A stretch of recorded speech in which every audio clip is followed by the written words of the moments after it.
for calling in. You just said that you're an ardent listener to the station and the program, and at the same time, you're a first-time caller as well. Well, that's great. It's good to hear from you, and thanks you for your perspective on the matter.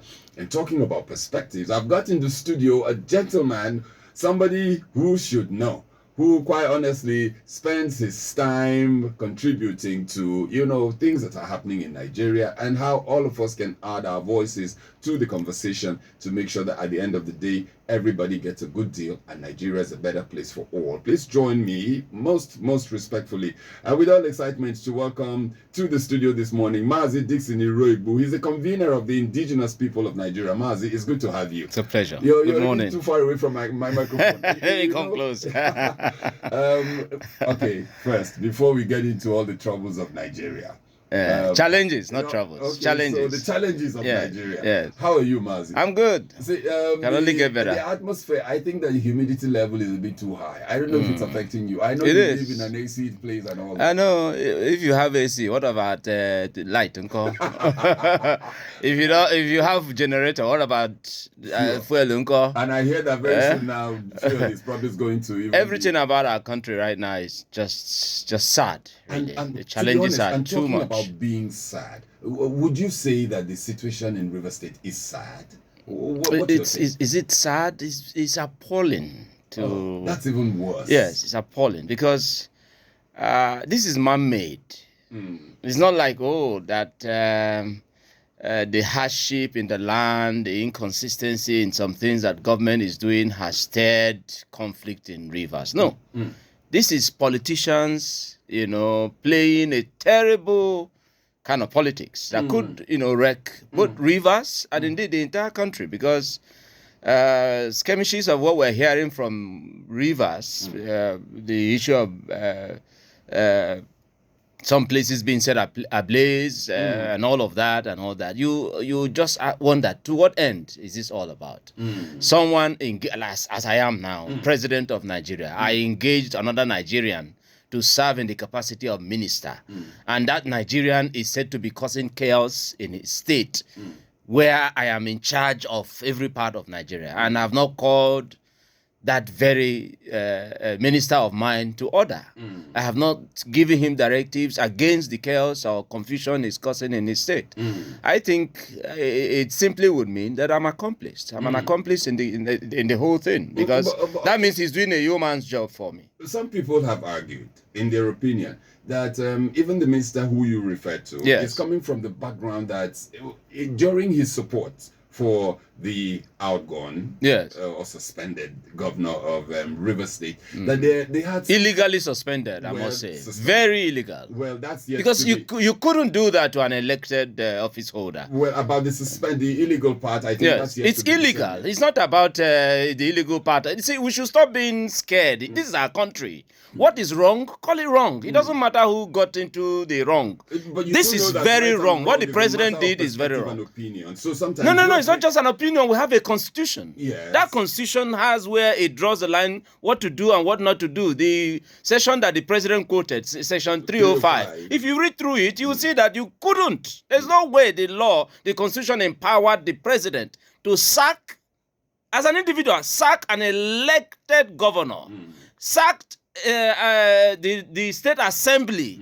And what are we getting at? Okay, so my point dictatorship? My question was directed. I was going to, especially you mentioned the minister as a party to this entire crisis. He is directly involved. He's the main actor in the whole. Some people have said that on the part of Fubara, he should have maintained the lines of agreement between him preceding his taking of office, as they had with his benefactor at the time, and that it is that lack of him being, attending to those lines of agreement that have precipitated this entire conflict. Do you have anything to say? First of all, nobody has told us what those agreements are. Exactly. So they are private agreements. Yes. And the last time I checked, whether through Wike Fubara became governor or not, he is elected according to law to serve the people of River State, and not Wike.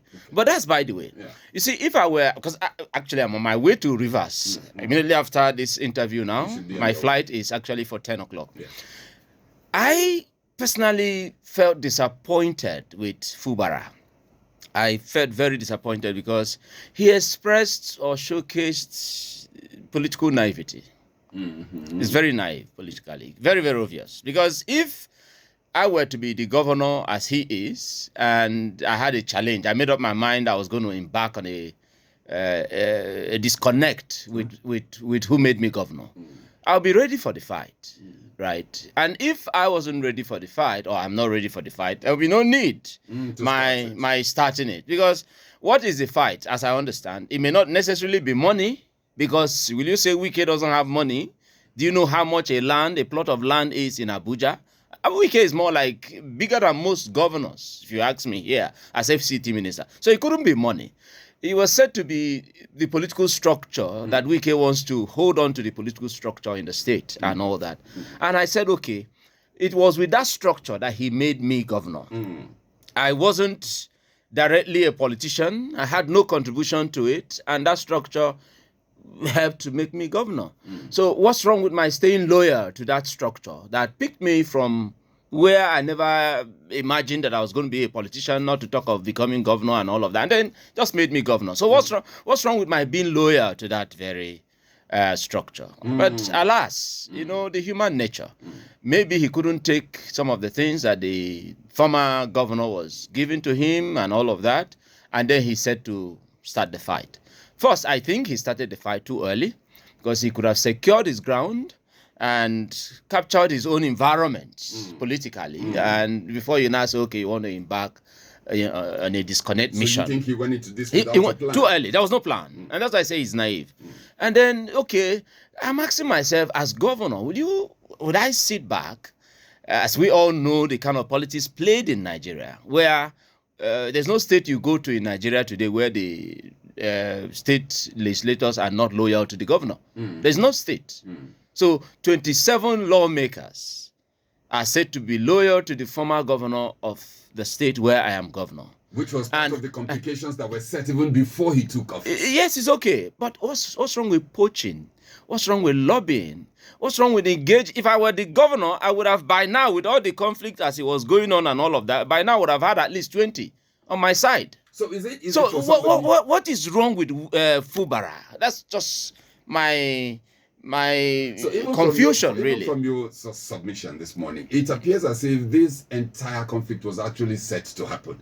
Because if the former governor had the influence to be able to install the governor, as well as install all of them, Senate, House of Reps, he has made it public. He bought the form of all the contestants, PDP aspirants in the last general election. So one can just simply conclude that he was governor in proxy, exactly, away from the throne, exactly, sort of. So exactly. This conflict all the time was set to happen.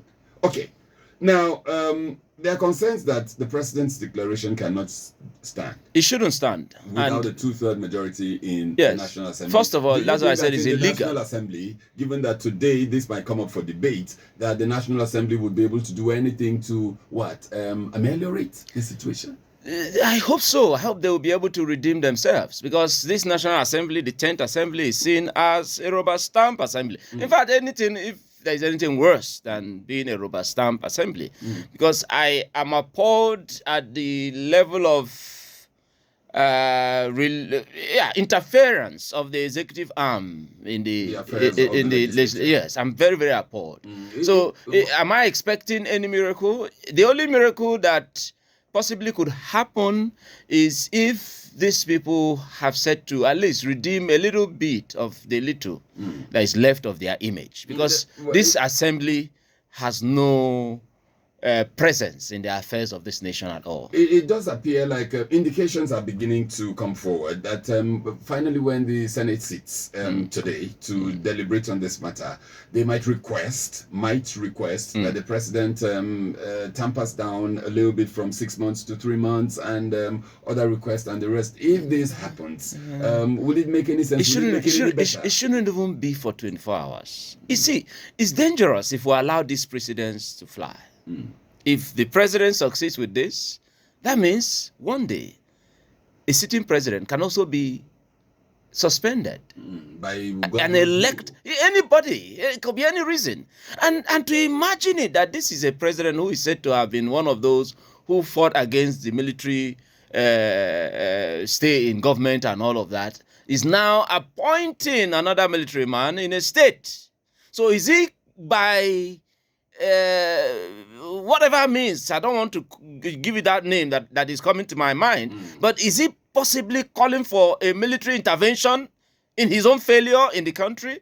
Because if it is about failure, this president has not done anything that would impress the Nigerian people. In fact, Nigerians will be excited if this thing he has done succeeds. Nigerians will be excited if there is a military incursion, in a military takeover. And I would not agree with you to that extent. Yes, if he gets away with this, that's the implication. Because this is a governor elected by the people, and then one man just wakes up because he's commander-in-chief. He now says, nobody says you shouldn't declare state of emergency in the happenings. I have told you, okay, the main actor in this very conflict is his minister. So couldn't he call his minister to order? Even when you watch that speech of Mr. President, you could see that there was no blame for his minister. He blamed the governor and all of that. Everything was heaped on the governor. And then unilaterally he decided to sack an elective governor and the elective House of Assembly members. I think that is, if the Constitution were to have given such powers to the president and commander-in-chief, then we are all doomed as a nation. We have had, including cynics, who have argued that the president has responsibility to be proactive. Proactive, yes. Especially given that the conflict in Rivers State was degenerating to the extent where pipelines have begun to be... I agree, proactive, yes. This has a connection to the entire conflict or not. If you were president, would you just sit down there, you would not do something? No, I've just told you. Yeah. If I were the president, as this case is, my minister, first thing is marching order. I give you 24 hours to call to a halt what is happening in your state. I don't want to see that nonsense happening again. That's first. Internally, you have to call the person who is directly involved in this conflict, who is working for you. You have to call him to order, except he is doing your bidding. And it appears so now that Wike is doing Tinubu's bidding in Rivers State. So the conflict is self-inflicted, is caused by the government. And so if you now come after causing the conflict, you now say he's being proactive. The president has slept off for too long. Okay, so right now... So there's nothing proactive in this action. As far as I'm concerned, it's just grabbing power as he did in 2023. He's grabbing Rivers State to his pocket. Okay, let's take a complete overview of the implications of this on the economy and stability of Rivers State. Where do you think the people... What can you gauge the mood of the ordinary Rivers State citizen right now in view of this whole confusion? You see, first off, from the clips we've seen coming from there, and like I said, I'm going to Rivers now, so I've been in touch with people there. People are sad. People are not happy that, how come one man is responsible for all of this? Can one man be said to be bigger than a community? Everything. Not to talk of a state? One man, just one man. One man this state in question has done everything for this one man. There's nothing, no business Wike has been known to have done anywhere. He hasn't sold akara or gari or anything to become who he is today. It's Rivers State making him local government chairman, from there 2 terms to chief of staff, from chief of staff to minister for state education, from minister for state education, governor for 8 years, and for 8 years after it, you became minister for FCT from the same state. And then you are sitting here stopping the allocation of that state that made you. Wike does not mean well for the people of Rivers that gave him everything. He doesn't mean well. So Rivers people are not happy that this person who is accusing his success of being ungrateful, this person is an ingrate to the people of Rivers State. He's an ungrateful citizen of the state. Your suspicion for me is that the stoppage of the allocation to Rivers State is Wike directly. But of course, not the government. That pronouncement was not made by Wike. No. It may not have been made by Wike, but of course, who went to court? People loyal to him went to court. And he was celebrating it. We saw him celebrating it when the Supreme Court ruled. Okay. He celebrated it. And that was quite shameful, if you ask me. What do you summarize of the judiciary's role in this whole situation? Because, quite honestly, the judiciary have had something to do with this. When the Supreme Court made its pronouncements, in your mind, did it bring the matter to rest? No, it didn't. It activated this conflict. Just like the judiciary activated the economic hardship that we have in our country today, the electoral system that is so warped as we have in our country today. No, it is because the judiciary had an opportunity to redeem our country, to save Nigeria in 2023 when that sham happened. But they allowed it, upheld it, and endorsed it. And so is also what's happening now. For instance, the last time I checked, they said, oh, the court is not a Father Christmas. You can't get what you didn't ask for. The judgment they gave to the assembly people who came there and all of that, the issue of their defection is still at the Federal High Court. And that was not part of the case that was brought that they gave a judgment, for. You understand me? So as far as I'm concerned, this judiciary is directly involved, fanning these politicians or supporting them, aiding them to cause the kind of instability we have in our, both economic instability and insecurity situation that we have in our country. Judiciary is directly involved because the temple of justice has been desecrated. They have poo-pooed on the temple of justice, and there are no more honorable men and women in the temple of justice. They are now potentiable. Justice in our country today is for the highest bidder. That's the honest truth. Okay, it's not more about, that this is the last hope of the common man. No, it's not. So, as somebody, I mean, you do not belong to the judiciary. I don't. But they are human beings. Isn't it possible that what you just said right now is your own misunderstanding of the situation, given that... no, I live here. Yeah, I live in Nigeria. I don't visit. Yes, but you're not... Almost all my life, I have not left Nigeria more than 1 week. You're not... All my life. You're not a member... So I know Nigeria. You're not a member or party to the judiciary. It doesn't matter. So, I have been part of this system called Nigeria. So what you're giving us is your perception of what's happening. But it's my voice I'm using to speak. You're using your voice to express your perception of what's happening. My views, my observation, clear observation of the happenings in our country. Okay, if you had the opportunity in River State, if you were an indigene of River State right now, and you had people to talk to, what kind of advice would you give them to approach this situation, even to remedy their own condition? First, I think at this stage, the big in-law of River State, of Rivers people, should not keep quiet. Their big in-law is the former president of the country, Dr. Goodluck Jonathan. He should, at this stage, at this time, step in as a father, as a good in-law, to the people of River State. As a Port Harcourt boy himself, he shouldn't sit back and watch this. And also, for the fact that the main actor in this whole shenanigan being playing out, it was his minister. And in fact, he helped, his wife directly was involved in making Wike the governor of River State for that period and all that. So even though the man seemed to have forgotten where he's coming from, but I think elders should rise up and persuade the president to adjust this thing, this chaos he wants to cause in our country. It's not just a Rivers thing. The president, I am mentioning President Goodluck Jonathan directly because he has had a moment because I've seen references being made to his own state of emergency declaration, but he never sacked any councillor or chairman or governor or assembly member when he declared his emergency. It was a case of that issue, to tackle it. That is for you to know the sincerity. This when the difference is clear.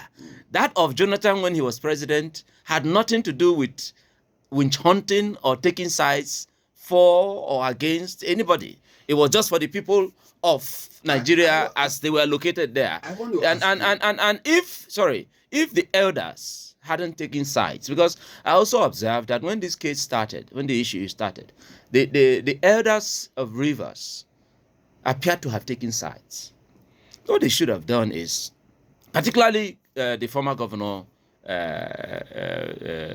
Dr. Peter Odili, I expected him to call these two sons of his, because they are, privately, and engage them. Just tell them straight up, gentlemen, if you guys will not sort this thing out. In fact, I'll get naked here and tell you my bit. Sort it out. This has to do with our people. But he took sides, right? He took sides with the governor and all that, instead of playing that statesman role. Yeah. So the elders need to change their approach about this engagement. In fact, I expected by now that the elders of Rivers should have been in Abuja by now, looking for a way to engage the president. I think you've touched substantially my next question. Do you think that icons, statesmen of Nigeria, elders, leaders, stakeholders have done their bits, especially when they see that a certain part of Nigeria seems to be on fire? I mean, literally, River State was on some kind of fire. The likes of IBB, the likes of Kuka, the likes of Obasanjo, Odili himself, whom you have mentioned, Arewa Consultative Forum, all of them. I mean, it's a whole lot of groups and people and personalities. Do you think that they have played their role at all in this quest for nationalism, where one part is affected, the other part, every part is affected? Do you think that they have risen to this occasion in advising the president, calling Wike, Fubara, lawmakers, and everybody to order to find that there is? I think everybody behaved the I don't care kind of way until it got here. Just like, in moments like this, you miss those two elder statesmen that just passed. Ayo Adebanjo and Pa Edwin Clark. Yeah, okay. If they were here, you would have heard their voices very loud and clear. They would have been out there engaging seriously, So, but we don't seem to have honorable men anymore around the so-called room where the statesmen are. Men of honor seem to be to have gone and exited the scene. Until recently, if you recall the IBB's book, some snippets that came out, and that story about how that the 1966 coup was not an Igbo coup. All the while, the narrative has been that it was an Igbo coup. And this group of people, these great Nigerians who are adding value to the project Nigeria, everywhere they are being limited politically, isolated away from the reality of governance in Nigeria and all of that, in the name of one lie that was allowed to fester. And we continued with such narrative until recently. Maybe because IBB is by the departure lounge and decided to make peace with his maker and told that part of his story. So I think sincerely that the elder statesmen, as you referred to, seem to have been conquered themselves. Because how did we get here? How did we get to have this kind of president who doesn't care about the people, who doesn't realize that governance is about the people? You're making policies. For instance, the first day he came into power, he declared that, subsidy is gone. And we haven't survived that subsidy is gone up till now. The economy is in shambles. And rather than focus on governance, we're seeing him even now processing the 2027 victory that he wants to grab and run with again and all of that. So I think a lot of Nigerians seem to have been conquered, particularly these statesmen. But a few of them are still around. Obasanjo, for instance, of course, he would always speak up. But there's only one commander-in-chief. Let me ask your opinion. I want you to project into the future, beyond the 6 months declaration of emergency. I don't see that 6 months standing. Okay. I don't see it working. Okay. I don't see the illegality standing. Can you paint a picture post emergency declaration, River State? The picture I see is that the governor would have learned his lessons. Any chance of him returning?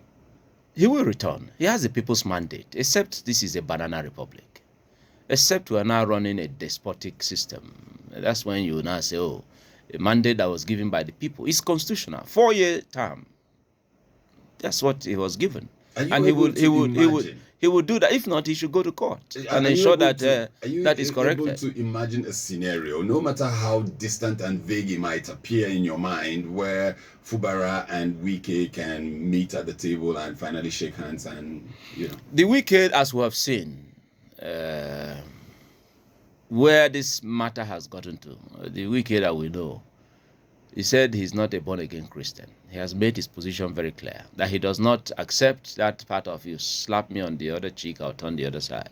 He said, if you slap me, I will come for you. And he has come for this guy who he believed was going to be in his pocket, as governor. But alas, what he has seen today, he's shocked at it. So I don't see peace anymore. First, that very first meeting they had with the president, that the elders and all of them sat and agreed. When I saw it, the first thing I said was, as governor, I won't do this.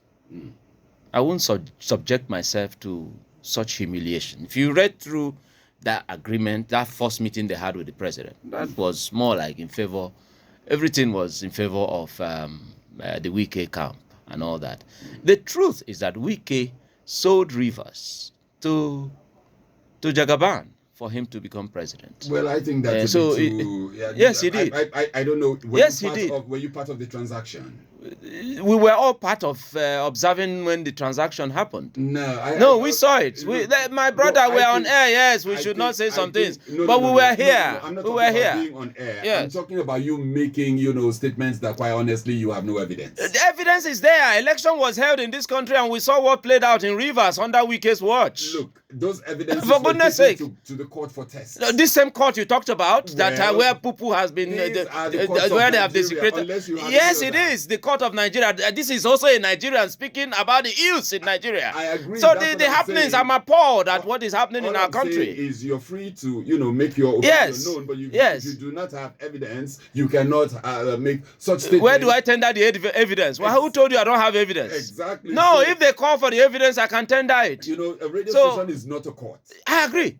So, and radio station is for me to express my view, and I'm expressing that. Okay. You're saying what I've said does not have evidence. I'm saying Is there that a if you court do where not you have want the me to tender? evidence- Do you want me to tender the evidence here? I can tender it. If you do, then why do you make the claim here if you can tender the evidence here? That's my No, point. if you request for it, I'll tender it. Well, I haven't requested. Yeah, so request for it, I'll tender it right now. Okay, Mazi, let's get on to something else that actually bothers me. I'm looking at a situation where it appears as if every time the president makes a pronouncement, the National Assembly just takes a cue from there. Yes, it's a rubber stamp assembly. Which, quite honestly, should have been the opposite. Yes. And because if it is the opposite, it now makes the president to double check whatever else he wants to do. Yes, he will knowing watch his that- back. Knowing that, okay, he might That- have impeachment. Exactly.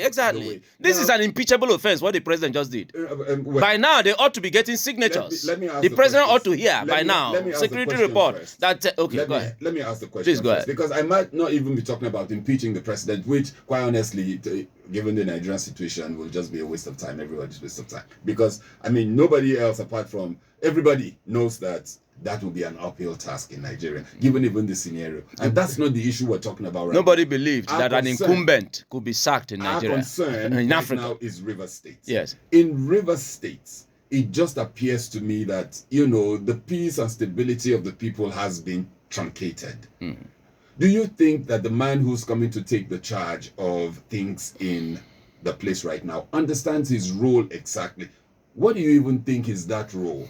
Is it to just continue the governance of River State, given that speculations are that even the allocations of River State that were actually stopped will now be released? It has been released to him. Does he have constitutional powers to what? Implement?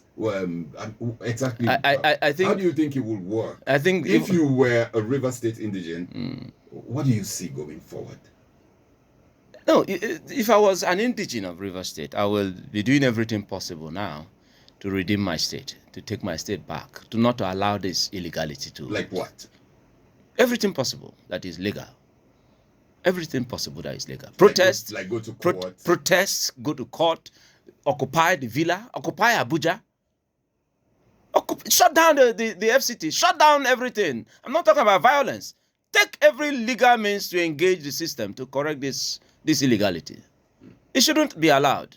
Except we have reverted to military government, and then we should take it from the top. And we have not. No, except we have. And since we have not, then I will engage. And if my state is going to be isolated for a military system of government, then everywhere should have a military system of government in Nigeria. It's as simple as that. We cannot, you see, it should get to a stage in our country where an injury to one should be an injury to all of us. Any injustice anywhere should be seen as injustice against all of us. If this is a nation, though Nigeria is not a nation yet, Nigeria is a group of nations doing nationhood business without a memorandum of understanding. And that's my view. But if Nigeria were to be a nation, of course, this illegality will not even... Immediately the president makes that statement, right? Within 24 hours, he will be made to revert it, to reverse that statement. Because he has no such powers anywhere to sack an elected governor, an elected state assembly. He has no such powers. What he is doing, if allowed, one day, anybody could wake up and say the president should also be suspended. Okay, so talking about democratic institutions and whether in Nigeria's case we've had any progress at all whatsoever. Fubara is a member of the People's Democratic Party. Yes, and we can also claim that FCT Minister Nyesom Wike is also a member of that party. I mean, exactly. Yeah. So, what kind of response have you? I am a member of a PDP too. So, okay, so if you want to ask a question about the party, I can answer you. Do you think that the party has responded properly? First, not just to this declaration of emergency, but also to the conflict, in managing the conflict itself, because apart from having a conflict, you also need to be able to manage that conflict and also promote peace. In the middle of managing that conflict, do you think that PDP has played any role whatsoever? What kind of response can we expect? And that's the second part of that question. Yes. Can we expect from PDP? First off, has PDP played any role? You see, first, I maintain that the governor, Fubara, is politically naive. Because I recall that when it's natural that after a governor emerges, the party structure in the state is handed over to the governor. And that was what was done. But what did the governor do? At that very early stage, he took the structure to his boss, Nyesom Wike. And along the way, he now realized that was a mistake. But it was too late. He had handed over the structure of the party to the governor, to his boss.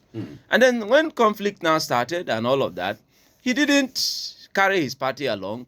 He now started isolating the leadership of the party at the national level away from himself, mingling with a group of people who he saw as his new friends and all that. You know, it's dangerous when you go higher up there and when you get up there, you just mingle with a new crop of friends, forgetting there were those who labored with you, who you grew with, who ought to be your real friends and all that. The governor did not and has not carried the party along at the national level. So he's been a lone ranger. Exactly. Acting as though he just fell from nowhere and became governor. Could this be the reason why the party seems to have turned its back, has it? The party didn't turn its back, but the party sat back to wait for him to get them involved. We won't compel him. The party will not compel him to carry the party along, right? He, in fact, started identifying the conflict in PDP. People have not wondered, if you have wondered why the conflict in PDP. It's the likes of Fubara who started dividing the NWC, bringing some people to their side, identifying those who are with his boss and all of that, and not wanting to relate, like the national secretary. Why would the office of the national secretary be an issue, as we started seeing recently? It was simply a case of proxy war. They wanted to get at Wike, and they couldn't. And they now came after Wike's friend, who happens to be the national secretary of the party, Samuel Anyanwu, yes. And the man is saying that I am national secretary. I should not be a friend to somebody. I should not be somebody I've known since 2001. Both of them were local government council chairman at the same time from 2001 and all of that. And then they've been friends. And so because he's friends to this guy, you are now threatened by his seat as national secretary. And they started sowing all sorts of seeds of discord. So the party itself, as it appears, is structured. No, leaders like Fubara, allowed this conflict, to fester. But unknown to him that this was going to get to where it has gotten to. Because if you recall, when he decided that, if you recall that video that went viral when he was addressing his ESCO and said somebody picks a gun, cocks the gun, and pulls the trigger, and he didn't fire. He said, as far as he was concerned, this person has killed you. So it's just whatever it is that stopped the trigger is grace. So you, in retaliation now, should shoot aside. But we thought he had plans, to really engage. But nothing, alas. Stimulated you guys. Yeah, nothing came out of it. It was just all talk and so I take it from your no response action. that PDP, wherever it is right now, it's in no position to have even helped Fubara. I mean, because according to you, yes. he didn't carry the party along, so the party just sat back and exactly. Just like the party itself was shocked at that meeting with the president. President of an opposition party, a ruling party. You understand me? And he calls you. The chairman of your party was not there. You had no respect for the party, the platform that threw you up as governor. You didn't carry that party along. So recently, you went in for a meeting. You understand? Agreed to withdraw a case that the party has instituted in court, which was the case of defection. To save you. To save you. And then you finished with that meeting with the president. Without recourse to the party. Yes, and then came out and withdrew your own case from court. Okay. Without consulting with the party. So recently, a very prominent... So Fubara shot himself in the foot. A very prominent member of your party, Bala Mohammed, governor of Bauchi State, I guess. Yes. Recently... Chairman of the PDP Governors Forum. Yes, declared Peter Obi, the Labour Party presidential candidate of the 23 election. 2023 declared him leader of the opposition party. And of course, that's what he is. I am obedient. Peter Obi is indeed the leader of the opposition. The party made a mistake. PDP? I'm sorry? You're a member of the PDP. I am a member of the PDP. And an obedient. I'm an obedient. And there are obedience everywhere. Obedience are those Nigerians who want a better nation. And they are everywhere. Even in APC, we have obedience there. So my question is, if a very prominent member of your party in Bala Mohammed can make this kind of pronouncement, what happens to the leaders of the PDP, which is supposed to be, I mean, people think, and they have said, that PDP is the larger opposition party. I don't know about the stronger opposition party, the larger opposition party. If a member of your party can declare one different opposition personality, the leader of the opposition, what happens to your party? Are you guys in the leadership of opposition or what? Well, the party is made up of people. Party is not some spirit that just appears, and party is made up of people. And the party made a mistake in 2023. That's why we could have what we have today as governance in our country. APC had no reason whatsoever to come back to power after the abysmal failure of Muhammadu Buhari. APC had no reason. PDP made a mistake. The party ought to have zoned its ticket to the south. And that was our agitation, and when the party failed, and that's actually why it's going through what the crisis the party is going through, is that very mistake, because it's written in black and white in the party constitution that there shall be zoning of elective and political offices.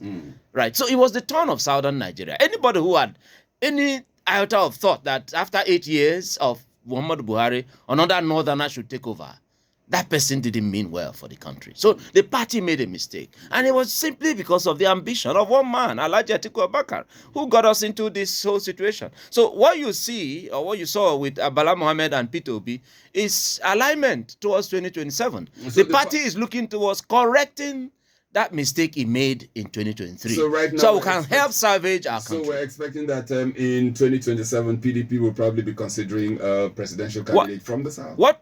That is about what should happen. Nothing, anything less than that, Jagaban will continue. And there's only one southerner who can sack Jagaban if supported. It's Peter Obi. Okay, and that's why we agree with Bala Muhammad that indeed he is the leader of the opposition program, or even Peter Obi. No, it's not. It's not. But it's a PDP governor that has been thrown out illegally in Rivers State. So and going back to Rivers State, can the courts stop the president, or at least reverse him? Do they have the power? The National Assembly. The National Assembly, like I said, so there's no need to go to court about this matter. We have the National Assembly. Oversight function is that of the National Assembly. They ought to, by now, they ought to have started collecting impeachment signatures from members of the National Assembly. They ought to have started that. Who? To impeach the president for this illegality. No, please. Let's get... Otherwise, so this thing... Whether they succeed... Listen, sir. Hold on. Whether they succeed at it or not, what is important is that they ought to commence the process of impeachment, because this is an impeachable offense. Okay, it's your opinion. Let me know. It is my opinion, and it's constitutional. Yes, the president has committed political harakiri. No, let me not even argue for the president or the National Assembly. It's your opinion. It is. And besides, but your opinion should, by God's sake, tally with the point of view. The point of view of who? A point of view of what we're talking about, not any person. It should be guided by the Constitution. My point of view is guided by the Constitution. I'm saying that according to the Constitution of Nigeria, this is illegal and is impeachable. Mazi, the situation that we have is the River State situation. Yes. And we're trying to solve it. If you complicate it by introducing impeachment, it's already complicated. It's already complicated. No, it is not. How can one man wake up and think that you can sack an elected governor? It is not beyond repairs. It is not. Yes, it is not. But I'm saying that you do not repair it by introducing one that is completely preposterous to the issue. No. And for me, what I have said, sir, is within the law. I'm saying that there are provisions in the Constitution that suggests what the president could do that would warrant move for impeachment. One of this is what he has just done. I don't know what part of the law you've been reading that says read that section 307. Is there anywhere I haven't read it. Is there any? I want to ask. Is so you can educate your listeners too. Is there anywhere that provided for the president to unilaterally decide that an elected governor and an elected state assembly should be sacked?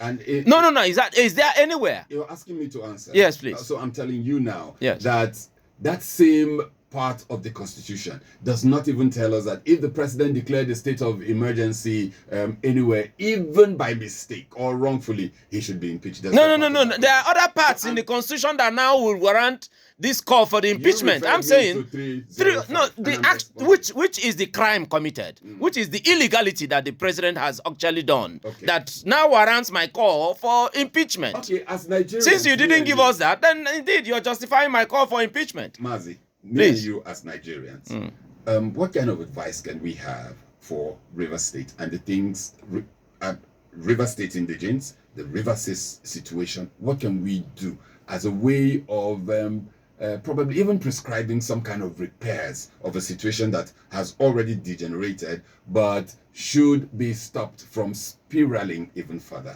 First off, every goodwill, well-meaning Nigerian should speak up against this sham, this shenanigan that the president activated. Every well-meaning Nigerian should speak up against it. It's not a reverse situation. It's a problem that Nigerians should tackle as Nigerians. All right, so we should all condemn it because this is wrong, except we're not practicing democracy. And if we don't want to practice democracy anymore, then we should just, after all, we have had military governments in Nigeria, so we could just as well say we want to revert to the military system of government. If this is a democracy, then this is condemnable and we should all condemn it. And that's why I am deliberate to say that the National Assembly ought to activate the process for the impeachment of the president. So ladies and gentlemen, everybody who's been with us, I've been speaking to Mazi in the house. Mazi is somebody who's straight on with his opinions and his perspectives on the matter, and it's been really, really great talking to you. Thank you for coming to the studio. My pleasure. Hoping that we will continue to talk about this. Nigeria is a construction site. Yes, major construction site. It's a work in progress. And by the way, if I may, because of my position as convener of indigenous people of Nigeria, and this is the reason why we convened Indigenous People of Nigeria platform, that is IPN, simply that, before 1914, before the amalgamation of Nigeria, that there were Igbos here, there were Yorubas here, there were Ijos here, there were Ibibios, there were Hausas, there were Fulanis, there were all tribes that mixed Nigeria. Suddenly, the country Nigeria has abandoned these very owners of the country and then looking at the interest of a few who are said to be the elites. So for us, from this position, it's put the Nigerian people first. Thank you. In this case, the president did not consider the Nigerian people first. Well, that's a good place to leave it this morning. Mazi Dixon Iroigbu, convener of the indigenous people of Nigeria. Me and him have been tackling the River State situation and looking at all sides of the matter. The intention is to make sure that Nigeria comes out of this the better. and all of us do what is right to make Nigeria the Nigeria of our dreams. Thank you very much. Thank you. It's a pleasure. Thank you. Very much. Always a Thank you. pleasure to talk Thank to you. you. We will be